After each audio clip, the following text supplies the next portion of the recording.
Hello everyone, I'm Farhat from ECEC. Today, I'm here to present the topic the challenges of listening. Let's first know the importance of listening. Listening, it is the ability to accurately receive and interpret messages in the process of communication. It is key to all effective communication. Without the ability to listen effectively, messages are easily misunderstood. As a result, communication breaks down. Let us have a look at the challenges of listening. Environmental and physical barriers. Environmental factors such as lighting, temperature, and furniture affect the ability to listen. A room that is too dark can make us sleepy, just as a room that is too warm or cool can raise the awareness of our physical discomfort to a point that is distracting. Major environmental physical barriers are space, place, climate, and noise. Some of them are easy to alter, whereas some may prove to be tough obstacles in the process of effective communication. These factors may just cause distraction, leading to inattentiveness, or totally alter the message, causing miscommunication. Space. Space plays an important role in an oral listening situation. It can act as a barrier to listening or act as an aid promoting good listening. Experts classify an oral situation on the basis of distance maintained between the sender and the receiver as intimate, personal, official, and public. Place. The place or location where a communication process takes place can degenerate into a barrier to effective communication. A simple comparison of the surroundings in a government or municipal office and the ambience provided in multinational company will show how place and surroundings play an important role in effective listening.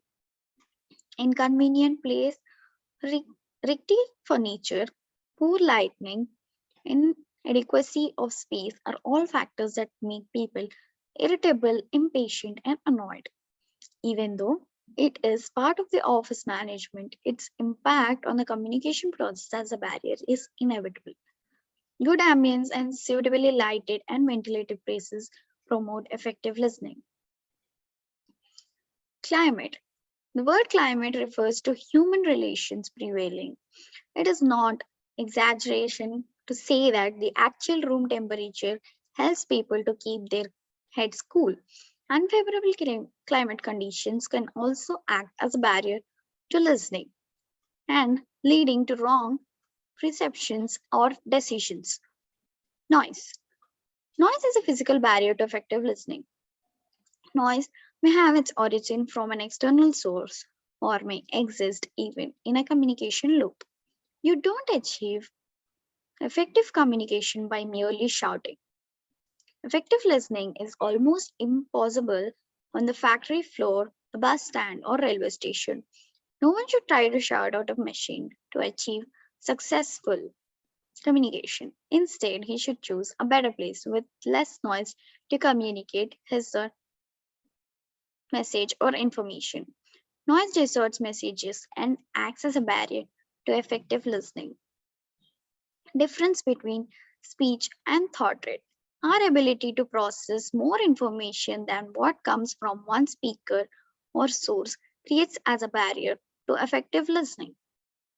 While people speak at a rate of 125 to 175 words per minute, we can process between 400 and 800 words per minute. This gap between speech rate and thought rate gives us an opportunity to side process any number of thoughts that can be distracting from a more important message. Because of this gap, it is impossible to give one message our undivided attention, but we can occupy other channels in our minds with thoughts related to the central message. For example, using some of your extra cognitive processing abilities to repeat, rephrase, or reorganize messages coming from one source allows you to use that extra capacity in a way that reinforces the primary message. The difference between speech and thought rate connects to personal barriers to listening. as personal concerns are often the focus of competing thoughts that can take us away from listening and challenge our ability to concentrate on others' messages. The two common barriers to concentration are self centeredness and lack of motivation. Technology and multitasking. Although technology can improve the workplace in many ways, it can also be distracting. You might feel like you're successfully multitasking if you're listening to a speaker or on a conference call while answering emails. However, multitasking may also make your listening less effective. Lack of interest.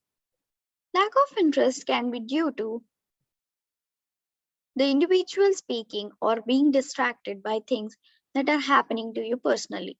For example, deadline for a research project, funding, reporting, personal issues, etc. Judgmental listening.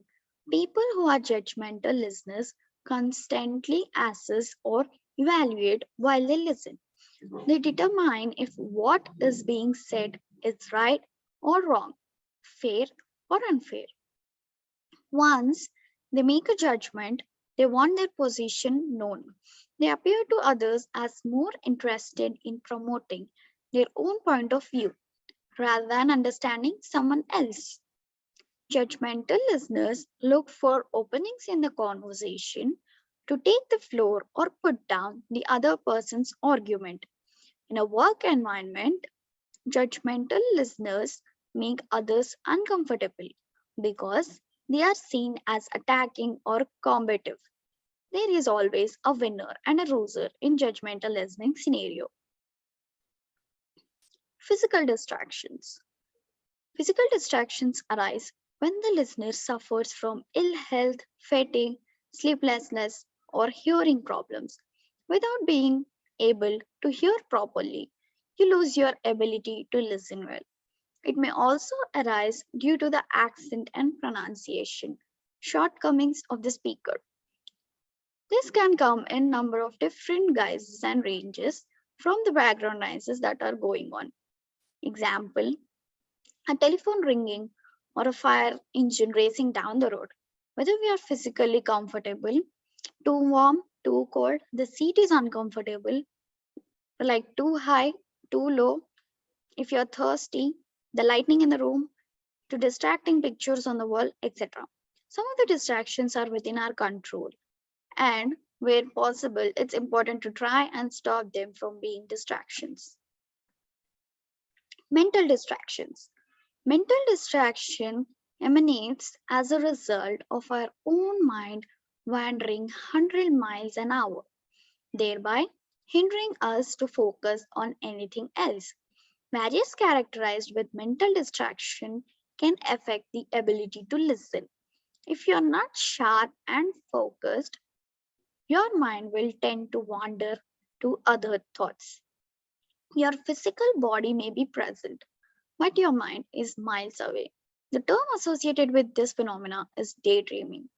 During long, one sided conversations that we are not actively involved in the communication process, we may find ourselves daydreaming. Psychological barriers. Psychological barriers cover the value system and behavior aspects.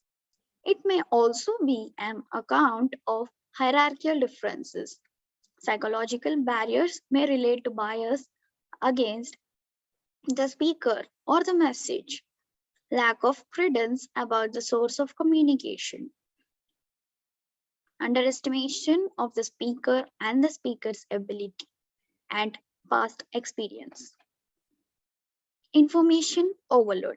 70% of our waking time is spent in some sort of communication situation. Of that 70%, 45% of that time is spent listening.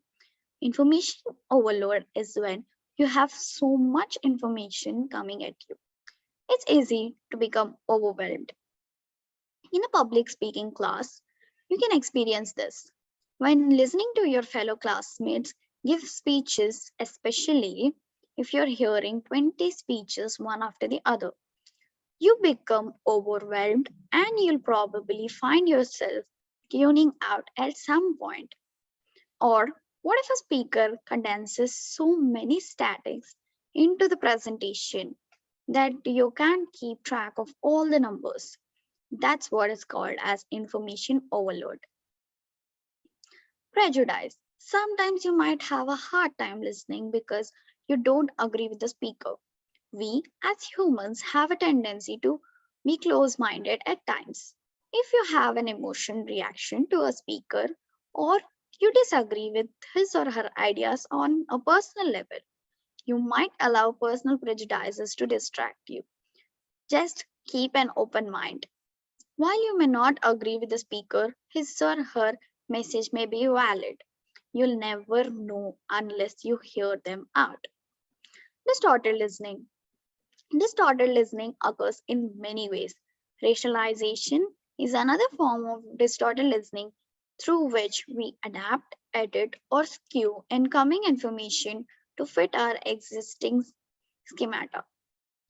Passing along distorted information can lead to negative consequences, ranging from starting a false rumor about someone to passing along incorrect medical instructions from one healthcare provider to the next one. Last, the addition of material to a message is a type of distorted listening that actually goes against a normal pattern of listening, which involves reducing the amount of information and lose some meaning as we take it. Eavesdropping. Eavesdropping is a bad listening process that involves a calculated and planned attempt to secretly listen to a conversation. There is a difference between eavesdropping on and overhearing a conversation. Many, if not most of the interactions we have throughout the day occur in presence of other people. However, given that our perceptual fields are usually forced on the interaction, we're often unaware of the other people around us or don't think about the fact that they could be listening to our conversations. We usually only become aware of the fact that other people could be listening in when we are discussing something private. Eavesdropping entails intentionally listening in a conversation that you're not a part of. Aggressive listening. Aggressive listening is a bad listening practice in which people pay attention in order to attack something that a speaker says. Aggressive listeners like to ambush speakers in order to critique their ideas, personality, or other characteristics. Such behavior often results from a built up frustration within an interpersonal relationship. Unfortunately, the more two people know each other, the better they will be at aggressive listening. Narcissistic listening. Narcissistic listening is a form of self centered and self absorbed listening in which listeners try to make the interaction about them. Narcissistic listeners redirect the focus of conversation to them by interrupting or changing the topic. When the focus is taken off them, narcissistic listeners may give negative feedback by pouting, providing negative criticism of the speaker or topic, or ignoring the speaker. A common sign of narcissistic listening is the combination of a pivot. When listeners shift the focus of attention back to them, and one upping when the listeners try to put what previous speakers have said during the interaction. Interrupting the speaker. Interrupting means cutting someone off when they are speaking, even if you think you're interrupting for a good reason to ask a question, offer your solution to a problem, or show that you understand. It's rude and it's almost always negatively affects the interaction. Interrupting tells the person speaking that you don't care what they have to say. You think that your voice is more important or don't have time to really listen to them. It can even make it seem that you weren't really listening properly at all and were just waiting for your moment to interject. These are the challenges of listening skills. Thank you so much.